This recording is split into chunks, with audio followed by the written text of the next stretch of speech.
रूह की प्यास, खौफ, रहस्य और जिस्म की कहानियां। लेखक जयंती रंगनाथन। अध्याय 1। रिजॉर्ट के जानवर। तुम्हें यहां पहले तो कभी नहीं देखा, लेकिन मैं तो तुम्हें ही देख रहा हूं जब से तुम यहां आई हो। रियली? हम अभी तो मिले 1 घंटा पहले। जिस दिन तुम यहां आई थी, तुमने नीले रंग की शर्ट पहन रखी थी जीन्स के साथ। शाम को तुम अपने कमरे से बाहर निकली थी सफेद गाउन में। रात को जब तुम अपने दोस्तों के साथ रिजॉर्ट लौटी तो तुम्हारे बाल बंधे हुए थे। तुमने बालों में एक मोगरे का गजरा भी लगा रखा था। उफ, तुमने इतना कुछ कैसे, कहाँ देख लिया? हम लोग तो रात 1 बजे के बाद लौटे थे रिजॉर्ट। तो क्या उस समय बाहर कर्फ्यू लगा था? मौली हंसने लगी। रजत बस उसकी तरफ देखता रहा। मौली रुक गई। अब क्या? ऐसे क्यों देख रहे हो? अब ये मत कहना कि मेरे अलावा तुमने और किसी को देखा ही नहीं। सच तो यही है। नहीं, ऐसा नहीं हो सकता। हमारे ग्रुप में एक मॉडल है, एक फिरंगी। दोनों मुझसे कहीं ज्यादा सुंदर और स्मार्ट हैं। रजत के चेहरे पर अजीब से भाव आए। तुम इतनी इनोसेंट तो नहीं जितनी बनती हो। अरे, तुम्हें पता ही नहीं, मैं बहुत इनोसेंट हूं। मैं किसी का भी यकीन कर लेती हूँ। बात बात पर भावुक हो जाती हूँ। तभी तो। मौली की मुस्कुराहट कम ही नहीं हो रही थी। क्या कहना चाहती हो? तभी तो तुम्हारे साथ यहां सागर किनारे बैठी हूं। रजत 2 पल के लिए चुप रहा। फिर उसने हल्के से मौली के दाहिने हाथ की छोटी उंगली को छूते हुए कहा, लेकिन फिर भी तुम मेरे साथ यहां कॉफी पी रही हो, बियर नहीं। मौली जोर से हंसी। मैंने बताया तो था, मैं बियर सिर्फ अपने दोस्तों के साथ पीती हूं। रजत ने जवाब नहीं दिया, बस मौली की तरफ देखता रहा। मौली ने इस समय अपने बालों को स्कार्फ से बांध रखा था। बावजूद स्कार्फ के उसके जिद्दी बाल हवा के झोंके से चेहरे पर झूमने से लगते।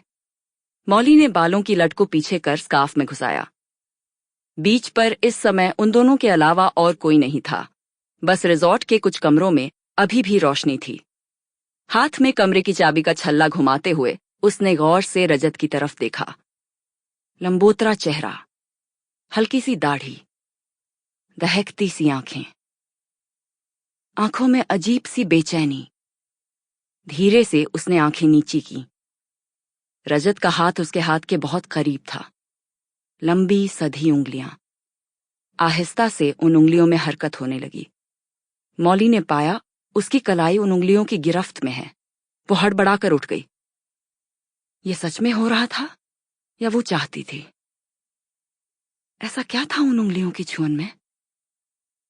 मौली के खड़े होते ही रजत ने धीरे से कहा, बैठो ना, तुम्हारे दोस्तों को तो आने में वक्त लगेगा। 3 बजे से पहले कोई वापस नहीं आने वाला। कोई बात नहीं, मुझे नींद आ रही है, मौली जल्दी में बोल गई। तो कल मिलोगी ना, यहीं रात को, बियर पीने? मैंने कहा ना, मैं सुन लिया, पर कल तक तो हम दोस्त बन ही जाएंगे। क्यों? पता नहीं, मुझे लग रहा है। तुम्हें भी लगे तो आ जाना। मौली का दिल हल्का सा धड़का। मन नहीं कर रहा था वहां से उठने का।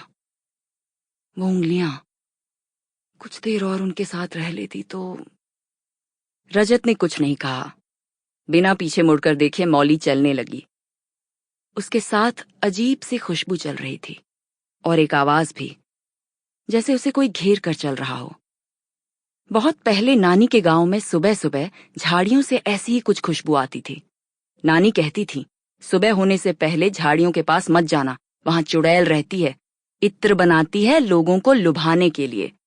नानी से छिप छिपाकर वो आधी रात को झाड़ियों के पास पहुंचकर खड़ी हो जाती और लंबी लंबी सांसें लेने लगती। अब न नानी रही न बचपन। पता नहीं कैसे वो खुशबू बस याद रह गई। मौली अपने कमरे में लौट आई। कमरे का दरवाजा खोलते समय उसे लगा जैसे पीछे कोई खड़ा हो। वो एकदम से पीछे मुड़ी। बस एक शीतल सा हवा का झोंका था। Sample complete. Ready to continue?